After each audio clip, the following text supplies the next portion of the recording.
Ukraina Lukashenkoga sanksiya qo'lladi. Rossiyada qo'lga olingan ona va qiz O'zbekistonga qaytarildi. Siyosiy masalalarda oldinga siljish kuzatilmayapti. Bularning barchasini video davomida to'liq yoritib beramiz. Eng muhim va qiziqarli yangiliklar video davomida.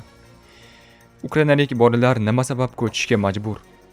Odamlar buni hech qachon kechirmaydi. Hech qachon. Zelenskiy Donbassni Rossiyaga berish taklifi haqida. Ukrainadagi mehnat migrantlari orasida o'zbekistonliklar ko'pligi ma'lum bo'ldi. Aziz do'stlar, quyida shu haqda videoga like bosing va izohlarda fikrlaringizni yozib qoldiring. 18 fevral kuni Ukraina Belarus fuqarosi Aleksandr Lukashenkoga nisbatan shaxsiy sanksiyalar joriy etdi. Bu haqda Ukraina prezidenti Zelenskiy o'zining X sahifasida ma'lum qildi. Rasmiy bayonotga ko'ra, mazkur qaror Belarus rahbariyati Rossiyaning Ukrainaga qarshi olib borayotgan urushini qo'llab-quvvatlayotgani, shuningdek Rossiyaga xalqaro sanksiyalarni chetlab o'tishda yordam berayotgani bilan izohlangan. Zelenskiyning bildirishicha, 2025-yilda Belarus hududida Rossiya harbiylari tomonidan hujum dronlarini boshqarish tizimlari joylashtirilgan. Bundan tashqari 3000 dan ortiq Belarus korxonasi Rossiya harbiy sanoati ehtiyojlari uchun mahsulot va texnologiyalar yetkazib bermoqda. Shuningdek, Belarus hududida o'rta masofali areshnik raketalarini joylashtirish uchun infratuzilma tayyorlanayotgani ma'lum qilingan. 17 fevral kuni Rossiyaning Novosibirsk shahrida migratsiya qonunchiligini buzgan ayol va uning qizi O'zbekistonga qaytarildi. Bu haqda Dunyo xabar berdi. Ma'lum bo'lishicha, yosh ona Rossiyaning migratsiya qonunchiligini buzgani uchun Novosibirsk huquq-tartibot idoralari tomonidan qo'lga olingan va xorijiy fuqarolarni vaqtincha saqlash markaziga joylashtirilgan. Bosh konsulxona diplomatlarining harakatlari natijasida qizaloq uchun barcha zarur hujjatlar olingan.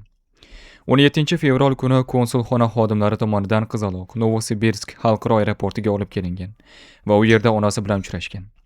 Shu kunning o'zida ona va bola Novosibirsk Farg'ona reysi bilan O'zbekistonga qaytarilgan.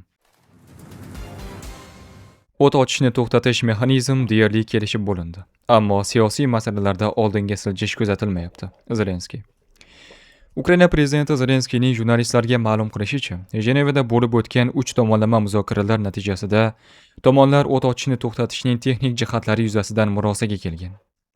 Ammo bu jarayon ijrosini ta'minlaydigan siyosiy qarorlar hamon kelishilmagan. Muzokaralar siyosiy va harbiy yo'nalishlarda bo'lib o'tgan. UNICEF ma'lumotlariga ko'ra, Ukrainada urush boshlanganidan 4 yil o'tib, mamlakatdagi bolalarning 1 dan 1 qismi, ya'ni 2,589,900 nafari hamon o'z yashash joyidan boshqa hududlarda qolmoqda. Tashkilot 791 mingdan ortiq bola mamlakat ichida. Taxminan 1,8 million nafari esa chet elda muhojir sifatida yashayotganini bildirdi. UNICEF so'rovnomasi natijalariga muvofiq ko'chib ketgan 15-19 yoshdagi har 3-chi bola kamida 2 marta yashash joyini o'zgartirgan. Har 4-chi o'smir esa Ukrainada yaxshi kelajak qura olishiga ishonmaydi. Ukrainada mehnat migrantlarini jalb qilish uchun katta ehtiyoj mavjud bo'lib, bu urush yillarida tobora kuchayib bormoqda. Biroq Ukrainada ishlashni xohlovchilar soni kamayib bormoqda, dedi Ukrainaning Ofis migratsionniy politika rahbari Vasiliy Vaskoboynik. Urush davrida berilgan ruxsatnomalar soni sezilarli darajada kamaydi. 2024-yilda 6000 ga yaqin mehnat ruxsatnomasi berilgan. 2025-yilda men hali raqamlarni ko'rmadim. Lekin butun mamlakat bo'yicha 8-9 mingta ruxsatnoma bo'ladi, dedi ekspert. Uning so'zlariga ko'ra, urushdan oldin 2021-yilda Ukrainaga ishga joylashish uchun 24 mingta ruxsatnoma berilgan yoki uzaytirilgan. Ukraina aholisi mamlakat qurolli kuchlarini Donetsk viloyatidan olib chiqib ketish va hududni Rossiyaga topshirish shartini o'z ichiga olgan tinchlik bitimini qabul qilmaydi, dedi Ukraina prezidenti Zelenskiy Axios nashriga bergan intervyusida. Hissiy jihatdan odamlar buni hech qachon kechirmaydi. Hech qachon. Ular kechirmaydi. Meni ham, AQShni ham, degan Zelenskiy. U ukrainlar nima uchun ulardan qo'shimcha yer berish talab qilinayotganini tushuna olmasligini qo'shimcha qilgan. Bular barcha fuqarolar, bayroqlar, yer mamlakatimizning bir qismi. Zelenskiy Ukraina aholisi faqat Donbassdagi front chizig'ini muzlatishni nazarda tutuvchi kelishuvni qabul qilishi mumkinligini aytib o'tgan.